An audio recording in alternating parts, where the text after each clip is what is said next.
ਰੱਸਾਗੀਰੀ ਕਿਹਨੂੰ ਕਹਿੰਦੇ ਸੀ? ਇਹ ਰੱਸਾਗੀਰ ਕੌਣ ਹੁੰਦੇ ਸੀ? ਇਹਨਾਂ ਦਾ ਕੰਮ ਕੀ ਸੀ? ਇਹਨਾਂ ਨੂੰ ਕਿਸ ਤਰ੍ਹਾਂ ਪਛਾਣਿਆ ਜਾਂਦਾ ਸੀ? ਮੌਜੂਦਾ ਦੌਰ ਦੇ ਰੱਸਾਗੀਰ ਕੌਣ ਨੇ? ਇਹਨਾਂ ਨੂੰ ਕਿਵੇਂ ਪਛਾਣਿਆ ਜਾ ਸਕਦਾ ਹੈ? ਕਿਆ ਅੱਜ ਦੇ ਦੌਰ 'ਚ ਵੀ ਰੱਸਾਗੀਰੀ ਉਸੇ ਤਰ੍ਹਾਂ ਚੱਲ ਰਹੀ ਹੈ? ਕਿਆ ਇਹ ਰੱਸਾਗੀਰ ਉਹੀ ਰੱਸਾਗੀਰ ਨੇ? अस्सलामुअलैकुम वरहमतुल्लाहि वबरकातुहू। ਰੱਸਾਗੀਰ ਅਸਲ 'ਚ ਚੋਰਾਂ ਨੂੰ ਪਨਾਹ ਦੇਣ ਵਾਲਿਆਂ ਨੂੰ ਕਹਿੰਦੇ ਸੀ। ਇਹਨਾਂ ਦੀਆਂ ਅਗਲੀਆਂ ਗੱਲਾਂ ਕੁਝ ਮੈਂ ਤੁਹਾਨੂੰ ਡਿਟੇਲ ਨਾਲ ਦੱਸਾਂਗਾ। ਇਹ ਰੱਸਾਗੀਰ ਬਿਲਕੁਲ ਹੀ ਉਸੇ ਤਰ੍ਹਾਂ ਹੈ ਜਿਵੇਂ ਕੋਈ ਕਿਸੇ ਨੂੰ ਪਨਾਹ ਦਿੰਦਾ ਸੀ, ਉਹਨੂੰ ਪਨਾਹਗੀਰ ਕਹਿੰਦੇ ਆ, ਜਾਂ ਜਿਹੜਾ ਕੋਈ ਰਾਸਤੇ 'ਚ ਸਫ਼ਰ ਕਰਦਾ ਸੀ ਤੇ ਉਹਨੂੰ ਰਾਹਗੀਰ ਕਹਿੰਦੇ ਸੀ।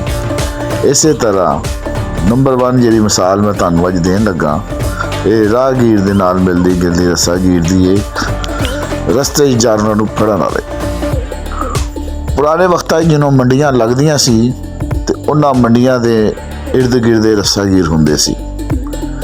ਇਹ ਕਿਸੇ ਮਾੜੇ ਬੰਦੇ ਨੂੰ ਦੇਖਦੇ, ਉਹ ਅਗਰ ਕੋਈ ਤਗੜਾ ਜਾਨਵਰ ਲੈ ਕੇ ਆਪਣੇ ਪਿੰਡ ਨੂੰ ਜਾ ਰਿਹਾ ਹੁੰਦਾ ਤੇ ਉਹ ਕੋਈ ਜਾਨਵਰ ਖੋਹ ਕੇ ਕਹਿੰਦੇ ਹੋਏ ਤੇ ਸਾਡਾ ਚੋਰੀ ਹੋਇਆ ਸੀ ਤੇ ਆਪਣੇ ਕਿੱਲੇ ਨਾਲ ਬੰਨ ਲੈਂਦੇ।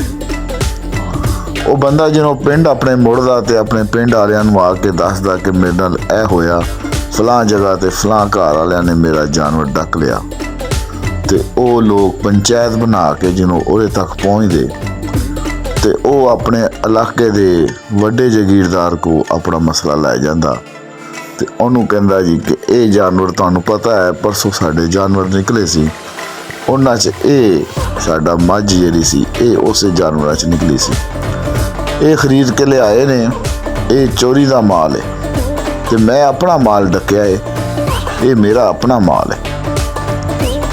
ਉਹ ਜਿਹੜਾ ਜਗੀਰਦਾਰ ਹੁੰਦਾ ਉਹ ਕਹਿੰਦਾ ਭਾਈ ਇੰਜ ਕਰੋ, ਇਹ ਜਾਨਵਰ ਨੂੰ ਖੋਲੋ ਤੇ ਮੇਰੇ ਕਿੱਲੇ ਤੇ ਬੰਨੋ, ਜਿੰਨਾ ਚਿਰ ਇਹਦਾ ਫੈਸਲਾ ਨਹੀਂ ਹੁੰਦਾ ਇਹ ਮੇਰੇ ਕੋਲ ਖੜਾ ਹੈ। ਦੂਸਰੇ ਨੰਬਰ ਤੇ ਉਹ ਪਿੰਡ ਵਾਲਿਆਂ ਨੂੰ ਇਹ ਇਤਮਾਦ ਦਿੰਦਾ ਕਿ ਤੁਸੀਂ ਅਗਰ ਇਹ ਵਪਾਰੀ ਨੂੰ ਲੈ ਆਓ ਤੇ ਮੈਂ ਆ ਜਾਨਵਰ ਤੁਹਾਡੇ ਹਵਾਲੇ ਕਰਦਾ। ਮੰਡੀਆਂ ਦੇ ਵਿੱਚ ਵਪਾਰੀ ਅੱਜ ਕਿਤੇ ਤੇ ਕੱਲ ਕਿਤੇ, ਉਹਨਾਂ ਦਾ ਕੀ ਪਤਾ ਲੱਗਦਾ ਉਹ ਕਿੱਧਰੋਂ ਆਏ ਕਿੱਧਰੋਂ ਨਹੀਂ ਆਏ। ਅੱਖ ਹਾਰ ਕੇ ਪੰਚਾਇਤ ਵਾਪਸ ਉਸੇ ਡੇਰੇ ਤੇ ਆਂਦੀ ਤੇ ਉਹ ਫੈਸਲੇ ਮੁਖਤਲਿਫ ਕਿਸਮ ਦੇ ਕਰਦੇ। ਮਸਲਨ ਉਹ ਕਹਿੰਦੇ ਕਿ ਇਹਦਾ ਵੀ ਤਾਂ ਚੋਰੀ ਹੋਇਆ ਨਾ, ਇਹਨੇ ਤੇ ਆਪਣਾ ਸੱਚ ਦਾ ਡੱਕਿਆ ਹੈ, ਹੁਣ ਦੱਸੋ ਉਹਦੇ ਨੁਕਸਾਨ ਦਾ ਦਾਵਾ ਕੌਣ ਕਰੇਗਾ।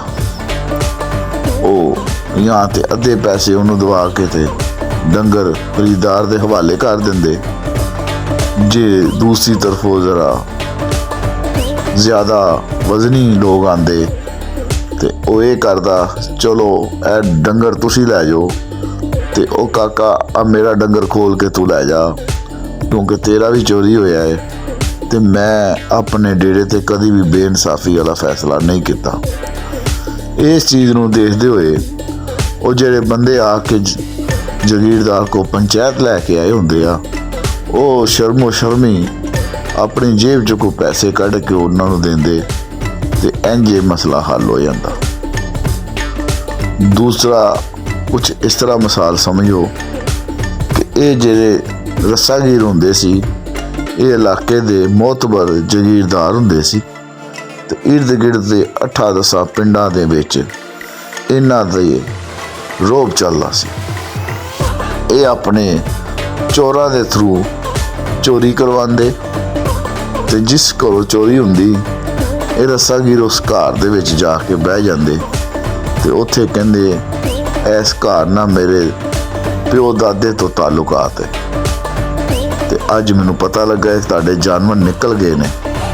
ਇਹ ਸਿਰਫ ਜਾਨਵਰ ਨਹੀਂ ਨਿਕਲੇ, ਇਹ ਤੁਹਾਡੀ ਤੇ ਮੇਰੀ ਪੱਗ ਨੂੰ ਦਾਗ ਹੈ, ਅਸੀਂ ਇਹ ਜਾਨਵਰ ਲੱਭਣਾ ਹੀ ਲੱਭਣਾ ਹੈ। ਉਹ ਪਿੰਡ ਵਾਲਿਆਂ ਨੂੰ ਇਕੱਠੇ ਕਰਦੇ, ਪਿੰਡ ਵਾਲਿਆਂ ਨਾਲ ਮਿਲ ਕੇ ਸਲਾਹ ਕਰਦੇ ਕਿ ਜਾਨਵਰ ਕਿਵੇਂ ਲੱਭਣ ਜਾਣਾ ਹੈ। ਇੰਨੇ 'ਚ ਉਸੇ ਤਰ੍ਹਾਂ ਉਹ ਜਿਹੜੇ ਪਿੰਡ ਵਾਲੇ ਇਕੱਠੇ ਹੁੰਦੇ ਤੇ ਇਹ ਰੱਸਾਗੀਰ ਦੇ ਨਾਲ ਝੋਲੀ ਚੁੱਕ ਹੁੰਦੇ ਤੇ ਉਹ ਫਿਰ ਕਹਿੰਦੇ ਜੀ ਫਲਾਨਾ ਜਿਹੜਾ ਹੈ ਵੇ ਖੋਜੀ ਉਹ ਬੜਾ ਕੰਮ ਵਾਲਾ ਹੈ। ਸਾਰੇ ਲੋਕ ਆਪਣੀ ਆਪਣੀ ਸਲਾਹ ਦਿੰਦੇ ਤੇ ਰੱਸਾਗੀਰ ਆਪਣੇ ਝੋਲੀ ਚੁੱਕਾਂ ਦੀ ਗੱਲ ਦੇ ਉੱਤੇ ਮੋਹਰ ਲਾ ਦਿੰਦਾ ਉਹ ਕਹਿੰਦਾ ਮੇਰੇ ਵੀ 2 ਜਾਨਵਰ ਨਿਕਲੇ ਸੀ। ਉਹ ਬੰਦਾ ਤੇ ਬੜਾ ਅਣਖਾਲਾ ਏ ਤੇ ਬੜਾ ਹੀ ਮਗਰੂਰਿਆ ਹੋਇਆ ਏ। ਜੇ ਤੁਰ ਪਵੇ ਤੇ ਡੰਗਰ ਆਪਣੇ ਘਰ ਖੜੇ ਨੇ। ਲਿਹਾਜ਼ਾ ਪਿੰਡ ਵਾਲੇ ਵੀ ਚੌਧਰੀ ਦੀ ਗੱਲ ਤੇ ਹਾਂ ਕਰਦੇ ਹੋਏ ਉਹ ਝੋਲੀ ਚੁੱਕਾਂ ਦੇ ਨਾਲ ਉਹਦੇ ਵੱਲ ਤੁਰ ਜਾਂਦੇ ਨੇ। ਜਦੋਂ ਜਾ ਕੇ ਉਹਨੂੰ ਕਹਿੰਦੇ ਨੇ ਕਿ ਭਾਈ ਜੀ ਸਾਡੇ ਜਾਨਵਰ ਨਿਕਲੇ ਨੇ, ਤੂੰ ਸਾਡੇ ਜਾਨਵਰਾਂ ਦੀ ਖੋਜ ਕੱਢ। ਉਹ ਬੜੀਆਂ ਇੱਧਰ ਦੀਆਂ ਉੱਧਰ ਦੀਆਂ ਮਾਰਦਾ, ਮੈਂ ਇਹ ਕੰਮ ਛੱਡ ਦਿੱਤਾ, ਇਹਦੇ ਵਿੱਚ ਦੁਸ਼ਮਣੀਆਂ ਪੈਂਦੀਆਂ। ਉਹ ਇੱਕ ਲੰਬੀ ਕਹਾਣੀ ਸੁਣਾਉਂਦਾ, ਉਹ ਵੀ ਇਹਨਾਂ ਦਾ ਹਿੱਸਾ ਹੁੰਦਾ। ਮੁਕਤਸਰ ਨੇ ਇਹ ਉਹਨੂੰ ਚੌਧਰੀ ਦਾ ਵਾਸਤਾ ਦਿੰਦੇ। ਉਹ ਕਹਿੰਦਾ ਜੀ ਚੌਧਰੀ ਦੇ ਬੜੇ ਸਾਹ ਨੇ, ਹੁਣ ਤੁਸੀਂ ਉਹਦਾ ਨਾਂ ਲੈ ਲਿਆ ਏ ਤੇ ਹੁਣ ਤੇ ਮੇਰੇ ਕੋਲ ਕੋਈ ਰਾਹ ਨਹੀਂ ਬਚਿਆ, ਮੈਂ ਤੁਹਾਡੇ ਨਾਲ ਨਾ ਤੁਰਾਂ। ਉਹ ਲੱਗਦੇ ਕਰਾਂਦੇ ਉਸ ਪਿੰਡ ਤੋਂ ਖੁਰਾ ਲੈ ਕੇ ਕਦੀ ਘੰਟੇ 2 ਘੰਟੇ ਇੱਧਰ ਫਿਰਨ, ਕਦੀ ਇੱਧਰ ਫਿਰਨ। ਹਫ਼ਤੇ 10 ਦਿਨਾਂ ਦੇ ਵਿੱਚ ਇਰਦ ਗਿਰਦ ਦਾ ਸਭ ਤੋਂ ਬਦਨਾਮੀ ਵਾਲਾ ਪਿੰਡ ਜਿਹੜਾ ਚੋਰੀ ਚਕਾਰੀ ਡਕੈਤੀ ਤੇ ਕਤਲੋ ਗਾਰਤ 'ਚ ਮਸ਼ਹੂਰ ਹੁੰਦਾ ਹੈ, ਉਹ ਪਿੰਡ ਦੇ ਬੂਹੇ ਅੱਗੇ ਜਾ ਕੇ ਇਹ ਜਿਹੜਾ ਖੋਜੀ ਹੁੰਦਾ ਹੈ, ਇਹ ਕਹਿੰਦਾ ਜੀ ਖੋਜ ਹੁਣ ਅੰਦਰ ਜਾਂਦੀ ਏ। ਮੈਂ ਜੇ ਅੰਦਰ ਗਿਆ, ਇਹਨਾਂ ਨੇ ਪਹਿਲੇ ਵੀ ਮੇਰੀਆਂ ਲੱਤਾਂ ਪੰਨਤੀਆਂ ਸੀ ਤੇ ਮੈਨੂੰ ਇਹਨਾਂ ਨੇ ਕਿਹਾ ਜੀ ਹੁਣ ਤੂੰ ਸਾਡੇ ਵੱਲ ਖੋਜ ਲਿਆਇਆ ਤੇ ਤੈਨੂੰ ਜਾਨੋਂ ਮਾਰ ਦਿਆਂਗੇ, ਤੇ ਮੈਂ ਇਹ ਆਪਣੇ ਭਾਰ ਨਹੀਂ ਚੁੱਕ ਸਕਦਾ। ਚੌਧਰੀ ਦੇ ਕਰਦੇ ਹੋਏ ਮੈਂ ਤੁਹਾਨੂੰ ਦੱਸਦਾ, ਇਸ ਪਿੰਡ 'ਚ ਤੁਹਾਡਾ ਡੰਗਰ ਹੈ ਤੇ ਬਾਹਰ ਆ ਜਾਂਦਾ। ਉਹ ਪਿੰਡ ਵਾਲੇ ਉਸ ਪਿੰਡ ਦੇ ਬਾਹਰ ਥੜਾ ਲਾ ਕੇ ਬਹਿ ਜਾਂਦੇ ਨੇ। ਇੱਧਰੋਂ ਇਹ ਜਗੀਰਦਾਰ ਨੂੰ ਪਤਾ ਲੱਗਦਾ ਹੈ, ਇਹ ਆਪਣਾ ਘੋੜਾ ਕੱਢਦਾ ਹੈ ਤੇ ਉਹ ਥੜੇ ਤੇ ਜਾ ਕੇ ਬਹਿ ਕੇ ਕਹਿੰਦਾ ਹੈ, ਪੁੱਤਰ ਗੱਲ ਇਹ ਆ, ਥੜਾ ਲਾਉਣ 'ਚ ਮੈਂ ਤੁਹਾਡੇ ਨਾਲ ਮੋਢੇ ਦਾ ਮੋਢਾ ਲਾਉਣ ਆਇਆ, ਤੁਸੀਂ ਮੇਰੇ ਚਾਚੇ ਦੇ ਪੁੱਤ ਹੋ। ਲੇਕਿਨ ਮਸਲਾ ਇਹ ਆ ਕਿ ਪਿੰਡ ਵਾਲੇ ਬੜੇ ਜ਼ਾਲਮ ਨੇ, ਅਗਰ ਇਹਨਾਂ ਨਾਲ ਆਪਾਂ ਇੱਥੇ ਪੰਗਾ ਲਵਾਂਗੇ ਤੇ ਮੈਂ ਵੀ ਸਾਡਾ ਕੋਈ ਇੰਝ ਦਾ ਪੰਗਾ ਪੈ ਜਾਏ ਕਿ ਨਸਲਾਂ ਦੀ ਲੜਾਈਆਂ ਤੁਰ ਪਏ। 4 ਡੰਗਰਾਂ ਪਿੱਛੇ ਅਕਲ ਨਾਲ ਕੰਮ ਕਰਨੀ ਹੈ, ਆਪਣੇ ਡੰਗਰ ਲੈਣੇ ਆ, ਅਸੀਂ ਲੜਾਈ ਕੋਈ ਨਹੀਂ ਕਰਨੀ। ਤੇ ਤੁਸੀਂ ਆਓ ਮੇਰੇ ਕੋਲ, ਮੇਰੇ ਵੱਲ ਲਾ ਕੇ ਰੋਟੀ ਪਾਣੀ ਖਾਓ। ਉਹ ਉਹਨਾਂ ਨੂੰ ਉਸ ਥੜੇ ਤੋਂ ਉਠਾ ਕੇ ਆਪਣੇ ਡੇਰੇ ਲੈ ਆਉਂਦਾ ਹੈ ਤੇ ਆਪਣੇ ਬੰਦਿਆਂ ਨੂੰ ਕਹਿੰਦਾ ਹੈ ਕਿ ਉਸ ਪਿੰਡ ਦੇ ਨੰਬਰਦਾਰ ਨੂੰ ਸੱਦ ਕੇ ਲਿਆਓ, ਉਹਦਾ ਮੈਨਾਂ ਚੰਗਾ ਤਲਕ ਹੈ, ਉਹਦੀ ਮਿੰਨਤ ਕਰਦੇ।